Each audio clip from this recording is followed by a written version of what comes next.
Yo, check this out. Previously heard. Good Hope FM. Let's go. It's about that time, as I mentioned, the one and only. Let's get him mic'd up. Let's get him going. Welcome to the show. Singer, songwriter, producer, South African icon. Man, the list goes on and on. The one and only Jimmy Nevis. Come on. Welcome. Yeah. Yo, what's up? Maybe when I have my team, when I get a team with big applause, I do have some applause over here for you. Where's the... Let me just bring this in for you. Just got to give me a second to bring in some applause. Don't underestimate the automated radio applause here. No. You know? There we go. No, I love it. Hyped up. Jimmy, welcome. Do you know? Let's start with a do you know. Do you know that the first person I ever interviewed on my very first radio show is sitting opposite me right now? Really? Yeah. I was the first? Yeah. Oh, wow. Yeah.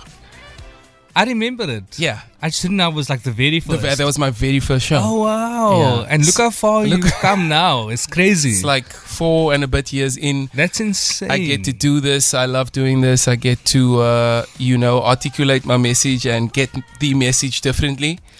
It's so crazy because I feel like when I think of you, I almost can't even picture you not doing this as well. Like, you. Like I think it's such a natural... Thank you. Thing, and especially even just with Good Hope FM, like what you bring and your style, and I won't forget when you started doing the show. I was always like, the music I know is going to be amazing, but it was also that offline kind of underground, and it still is like you're playing things that I'm always like, I'm listening. That's on my personal playlist. I love that. It's so cool to hear it on the radio because sometimes there's so many songs we don't get to hear. Absolutely, and that is why Jimmy Nevis was my first interview. I say all the right things. That's why it was my first interview. Guys, listen, so, I always have to introduce you, and I did earlier, even though you don't need an introduction to our listeners.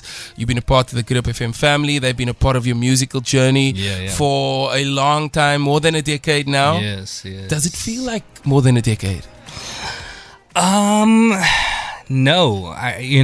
That's the thing with time. You're so busy, focusing in the moment and focusing on the next day, and then when it's time to look back, you're just like, what? It doesn't make sense. But there are moments, there are signs, there are things when you meeting kids of fans that used to then My you like, dad loves your music. Yeah. Can we take a photo for my mom? Yeah. Or even just like, there's some people that I've seen grow up. And it's just weird that I watched this person grow up, Yeah. And there's a proper handful of them. And I mean, we still see each other. They still come out to shows. But it's cool, it's always great. I think it makes me feel like I've lived many lives. Yeah. And you have. I think we get to do different things, have different phases of ourselves and our music. Listen, and I'm such a firm believer in that. And so, when people come and my favorite is always the fan who comes to you and says, "Don't you remember me?" Yeah, don't you remember that show, man? That show there at Weinberg. Yeah, in Weinberg with I think it was like 2013. Don't you remember me? Emo was there, man. Yeah. I mean, we meet a lot of people. When you listen back to your old catalog, how do you feel when you hear your earlier songs? How does it make you feel? I know you still perform a lot of them, but how do you feel when you just listen to maybe not the singles, maybe not Elephant Shoes, Hard Boxing, maybe not Balloon. When you listen to those other songs, the ones that were on the fringes that didn't get released as singles, how do you feel when you listen back? Listen, I find new appreciation for them in every single phase. Like I think there were times I used to look back and feel like, oh, that was so cringe, and then there's other times I'm like, oh wow, that was really cool. And I think given the music structure and the business at the time, things have changed so much. And so now you live in a time where it's not always about what's new. Yeah. It's not always about your latest work. I mean, something from long ago can go trending and can become viral. And if we think of Miguel and 100%. Sure thing, yeah. I mean, there's so many songs. And I think what's really great about that is that it does give you a different appreciation for your past and for your past music. And, you know, sometimes the things you think have maybe slipped through the cracks, you know, there's just, you know, it's grass growing through concrete, you know, it's just always there, you know. So I think it's like, it's just cool. I feel like there's, when I look back at my music now, I see it for who I was at that point. Yeah. And I look forward to seeing how I can bring it with me into the future. Oh, love that, Jimmy. If you guys just joined in, I'm chatting to the one and only Jimmy Nevis. I got a message here saying, much love, Jimmy. I'm one of your biggest fans. I sing along with all your songs. Love your music. It's from Bobo Vani Ravi. So I'm assuming that's Bobo from Ravensmead. Funny Ravi, yeah. Okay. So he's from Ravensmead, yeah. Shout out to Ravensmead. Shout out Ravensmead. Let's talk about how people react to you now versus when you started out. Because I know when you started out, there was a certain kind of, you had a lot of younger fans because you were also like a decade younger. Yeah. And kids were coming out and there was a little bit of, the word I'm looking for, pandemonium. There was a little, sometimes I would be in the same place and just see young girls, young boys just go crazy. Yeah. Is it still the same or is it more? I mean, I don't think it's ever as intense as it was at that specific time. Yeah. But it depends where I am and what I'm doing. Okay. And I think for me, I'm such a, you know, I think at that time I also lived fully in that season. Like I used to, you know, after every show we went out, we celebrated, we did things. It was a lot. Where now I'm like, while I'm at the show, I'm like, oh, I need to actually, I have an early morning tomorrow. Yeah. Like I need to, you know, I have a meeting, I have this and that and whatever. But I think in terms of when it comes to certain fans and certain things, there's definitely still that like the magic of it, you know, which I think is what I love. For me, I always said I don't, you know, as I grow in this industry, and I think when you start, you don't always think of where you're going to be like fully in like 20 years. Because no one teaches you exactly how your career is going to go. Yeah, and let alone if you're lucky to still be around in 20 years doing what you do. But I think it's more of a, you know, I don't know. I always kind of felt like I'm speaking to myself in my music. I write it for myself first before anybody else. I love that. And so for me, it's always, I guess I always felt like I'm talking to my peers and I'm talking to people who are doing some of the life that I'm doing. Yeah. And I think as I progress, I think that's generally my plan, because that's where my truth and my authenticity kind of comes from, you know. Jimmy Nevis, the one and only, in the studio. We're going to play Secret Lovers and we'll chat about this particular release. Your latest release, it's been out for a few weeks now, almost about a month or so. Yeah. It's a great song. I know that the listeners and your fans were involved somehow on social media. And I think I want you to break that down for me just after this. Secret lovers undercover. Oh, you are enough, but don't wanna lose the ones you love, so you keep it on the low. Hey, fireworks are brighter when they blow. If you found the rest of your life for the very first time, then honey, step up to the moment. There's no reason to hide. If they make you feel like you're standing on top of the world, then it's time to shout it out. Let your love and be heard. It's not about your friends. It's not about the neighborhood. It's not about mommy. No, not about daddy. It's not about them. All my people say if you have something that nobody else can take away, let me hear you say love. La la la love. La la la la love. La la love. La la la la love. La la la la.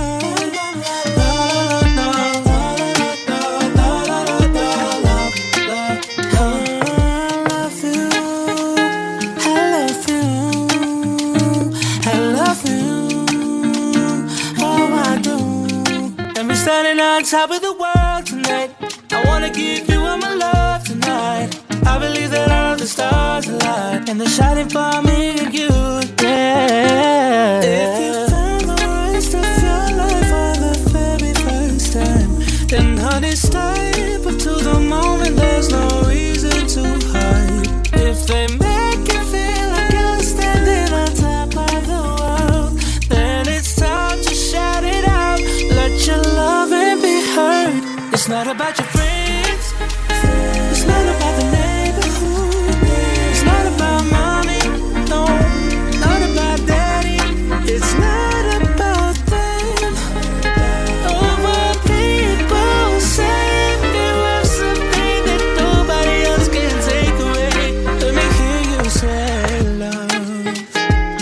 la la la. La la la la la. La la la. La la la la la. La la la. It's called Secret Lovers. I love this one, Jimmy. Thank you. Wait, listen to this part. Okay. Okay, cool. Oh, the ooze. The ooze. I just like it when the ooze coming over there. I mean, yeah. I love your ooze, man. Yeah, thank you, I man. love your Thanks. ooze. I actually, I think I like my ooze as well. Yeah, you know, you're like quite I good think, at ooze, yeah. I think the ooze, I've been putting them in more intentionally these days because sometimes I do it just because it feels natural, but actually sometimes when I listen back, I'm It's like, just hey, like, oh, I'm the ooze are, Listen, you know? your ooze and your falsetto. They've both been a bit intentional these days. Your falsetto sounding so good. Yes. To Nah, the listeners, thanks, that man. is your head voice. The part, if you think Robin Thicke, if you think Yes. Eric Benet, I better say Eric Benet because one day I made a tweet, I made an X, and I posted the best falsettos. I just threw a few names out, Yeah. and I didn't put Eric Benet's name because I Yeah. wasn't thinking about him. And someone tagged him. He screen grabbed it and put it on his Instagram and says, "Who is this chair guy in Africa?" Not adding me to this list. We then became like cool because it was a joke from his side, but all his fans came for me. Wow. No fear, but they all came for me. And a long story short, what was so beautiful was that at my wedding a month ago, he actually sent us a private message because our first dance was Eric Benet the last time. So he sent us a message to like wish us that we played that I surprised. my That's wife with that. amazing. That's a dope story. Yeah, and on the I mean, it's good from bad, right? Like you gotta take the what's the cross. But you know, like I mean, social media is not. It's not real. It's not real. It's not. On the note of my wedding, my wife walked down to the aisle to a particular song where the second verse says, "You smooth out all my edges. Yeah. You make me better, and I can't believe I found the one for me." Yeah. Can you tell us what song that is, Jimmy? Okay, so my wife walked down to the aisle to a Jimmy Nevis song. Yeah. One of our favorite songs, Pre-Love, and that was such a beautiful moment for us, man. Yeah, that was so cool. Even for me, because I mean, I know number one how much you guys love that song. They've told me over the years. Yeah. And Chad, you played it on your show, like you know, I don't when even know how nobody was playing it. I did. Thank you. It was never even a single, but it just kind of became this thing. And what's really cool is that there are people who love this song, and I feel like the people who love it, we're all on the same page of why we love it. You know, Absolutely. but Especially the second verse, because I think like that verse just like you just articulated exactly what I wanted to say to her. Like, you know, it's a journey to get to working on yourself and who you are. Yeah. You know, and when you get to your person, and this person helps just, you know, just getting those little edges smooth, man. Yeah, man. Oh, come on. I think that's the magic of pre-love. Yeah. It is the knowing, you know. It's where like preparation meets God, like divined purpose, you know. Love it. And it's like this intersection. But yeah, I'm congrats again to you guys. Thanks, and I man. think it's Thank so you. cool that You were there. I was there. You were there. You were there. Listen, let's go back to Secret Lovers. Tell me the song. I saw you put out parts, like a verse. Yeah, man. Like, what do you guys think of this? We just kind of like went with it. Like there wasn't like some major plan, you know. I think the whole thing is I had an idea, and then we put it out to social media, and we're like, you know, what do you guys think of this?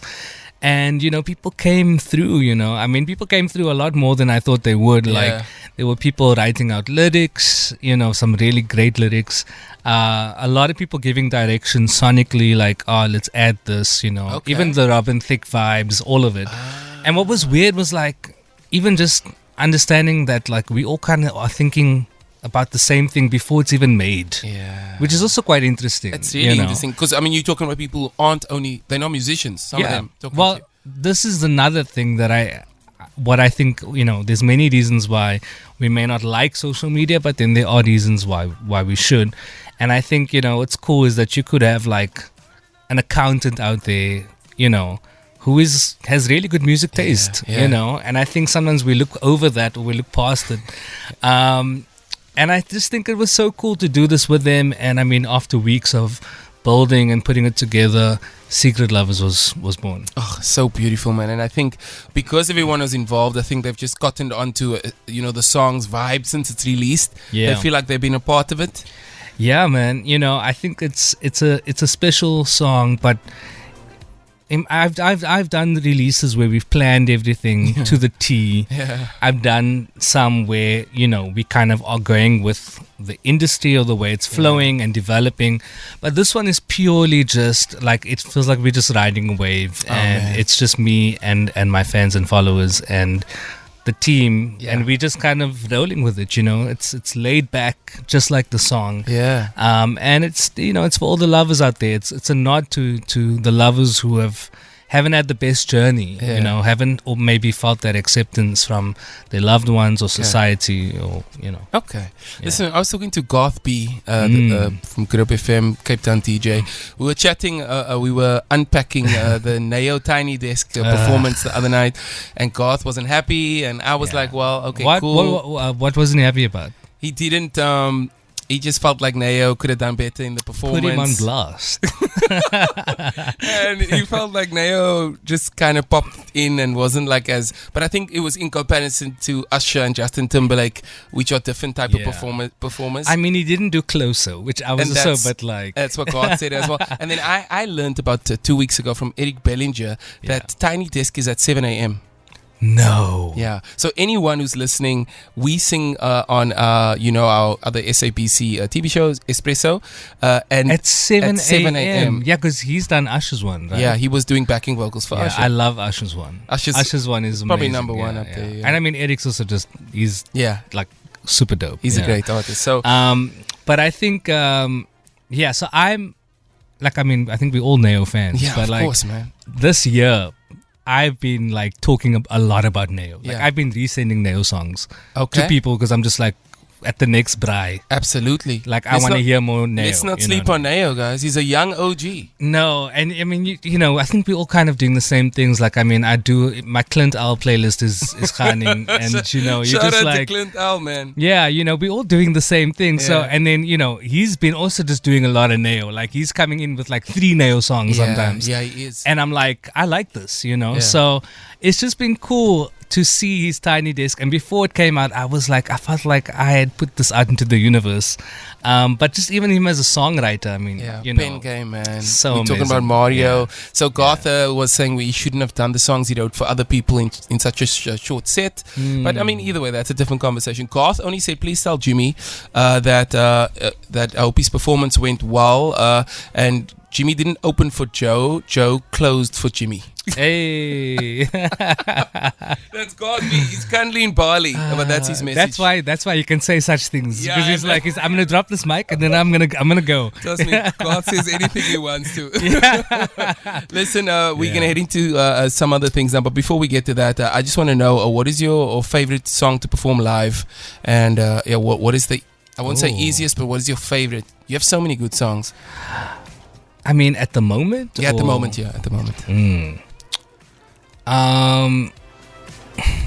I think at the moment it has to be maybe Small Spaces, only because it's not as easy, and I think it took me a while to get in the groove of it. We were actually backstage. You and I were backstage once at the same gig, and you were telling me, I was like, oh, I can't wait for the song, and you like looked at me. I was like, okay. No, it was something I had to really, and they are those songs that you have to, it comes with experience, or the more you sing it, and even the band, like them being in the pocket, me being in my pocket, and now I can do the ad-libs like, like proper when, sound goes faulty or whatever. I know what I'm doing. But like, there was a time that I was like, the song was just not sounding the way I needed it to sound. And you know what? You cannot be upset with the writer or the composer because it is you. Yo, dude. Like, I mean, I've done Secret Lovers live once before, and I don't know if I'm gonna I don't know if I'm going to be doing the song live. Just putting it out there. Okay, and, just a disclaimer, just a light disclaimer. Can you to the imagine doing listeners. this song It's not on easy. Espresso in the morning? At 6:43. No, brother. Jimmy, Jimmy Nevis in the building. We're going to say bye just after these. It's Throwback Thursday. This one's TLC, No Scrubs. Also had another great record before that coming through. As we throw back, I think Jimmy likes this one, huh? Do you know these ones, huh? Khalees Caught Out There. Yeah, you know? The Neptunes, Pharrell Williams, Chad Hugo producing for Khalees. Yes. It was a time. It really was. It was a time. How did you listen to music when you were like growing up, before you started making it? Yeah. You in church, I know that. Yeah. I found out something new today, and you know sometimes God works in mysterious ways, because obviously I had an interview with Jimmy, thought about the questions, started formulating ideas, and I went next door just to buy some water and coffee, and then the lady was like, "Oh, you have Jimmy Nevis on your show tonight?" I was like, "Yeah," and she's like, "Oh my word, yeah, he used to play the drums at church, the drums and the piano." Yeah. I was like, "The drums?" And Yeah. she's like, "Yeah, Well, like a little bit. I can play a little bit of drums. yeah, you can keep the groove going." Yeah, but we also used to teach the kids in our community. Okay. So we had a group called Unplugged, myself and my friend Chazwin, and we used to teach like every Friday kind of thing. That's cool. But I was also part of the praise and worship team, Yeah. like the full church thing. Any church thing you can think of, I was there. Yeah. But I think, it's interesting because when worship is the first entry into music, it's quite a special thing, because you learn very quickly to not make it about you. Absolutely. And you learn the relationship between music and feeling and people. Yeah. And that was pretty awesome. But outside of that, when I first started listening to pop music, which was almost like was like a bit of a secret thing. Like, I was doing the cassette thing still, recording it, like a top 30 kind of thing. Absolutely. That's where I heard the songs. Yeah. And then we also had I don't know, I feel like Channel O was playing on SABC 1. It was like the Matrix. Yeah, of TV, that something was going on. Something like that was happening. Yeah, they had a music show at and it was night. like deep R&B. Yeah. I still think about Come on you. now. Come on. Yo, it was like some serious stuff. And then also, when the internet started becoming a thing, I was checking everyone's websites same. all the time. Same. And trying to read about these songs, because remember the songs used to come out in the US before they came out here. Yeah. So that was kind of me and how I used to consume music. Now we all now it just comes out on a Friday, like the milkman coming past your house with or the newspaper. Remember the It's newspaper? crazy. They drop the Athlone news bus, or you go fetch it at the shop at the same day on a Friday. The Athlone News. It was my dream to be in the Athlone News. Yeah, mine too. Mine was to be in there for soccer. You know, when you're kicking the ball, but I ended up actually being there for music. Yeah. I put myself in there. I actually, when I started, I knew somebody. And I asked them, and I put my own photo there, and we did our own. Somebody wrote about me, and then that was that. We were like on a mission. Vanguard's finest. Listen, let's do some quick fire questions before we say ciao. Listen, let's go. First one: which song do you sing at karaoke? Listen, it always ends up with a High School Musical. Okay. The world can see us in a way that, and you have to, you take it. I become Troy Bolton. And absolutely. It's a full-on eyes closed spotlight. I mean, we're not doing karaoke on a afternoon on a morning. It's a nighttime thing. No, it's a nighttime thing. And you know what? Like, it's also just like all my friends are highly supportive. Yeah. Of a High School Musical situation, so we go deep. I respect that. I respect that. Thank you. What song do you wish you wrote? Yo. I'm gonna say this because I think Diamonds for Rihanna. I know it was written by Sia, but I wish I was the songwriter behind it, because it was such a pivotal. It's one of those songs that are so big that the songwriters become famous, And I was like, to me, that still is one of the most perfect pop songs for the perfect pop artist, especially at that time. Got you. Like, whenever I hear the live version of that song, it's such a big song, like, and it's so simple, you know. So I wish I wrote that song. I love that. Yeah. What do you do for fun, hobbies? Yo. Yet the question that will stop time. Look here, this is an underrated question. It's almost like singing happy birthday. Sometimes I once auditioned for a theater show. Yeah. Like at a big Dreamgirls. Actually auditioned with Dreamgirls. Oh, like lovely. Just before Summer was born. There you are, Effie. I've been looking all over. Turn my back and out. So actually audition, and the first audition they got there, they were like, okay, cool, we didn't ask you to prepare a song, can you sing happy birthday? Everyone sang, and there's the one part, like that second last line, Yeah. it just jumps up. Yeah. The notes just jump up, and everyone was falling, and I was like, let me change a key. Yeah, you know, yeah. so it's like that kind of question. What's your hobby? You like? Yeah. I love driving in a car. Yeah. Man, you know, I'm somebody that I enjoy going for walks in nature. Okay, I used to be like big into hiking. Now it's more just like walks in nature. gotcha. And I also enjoy like cooking every now and then. Okay. But I also, I mean, I say that loosely, you know. Yeah. But really just kind of like standard stuff. For me, it's more, I mean, can I say traveling? Is that a hobby? Traveling's definitely a hobby. Yeah. Yeah, I know you are traveling this year.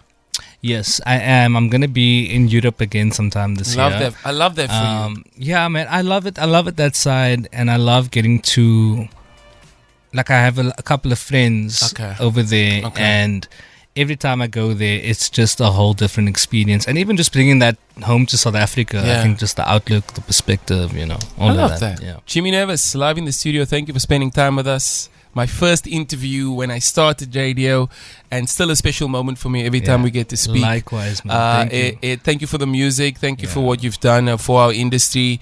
And we always just continue to move forward. You know, we make the music, we create the moments, whether it's radio, whether it's songs, whether it's campaigns, whatever it is.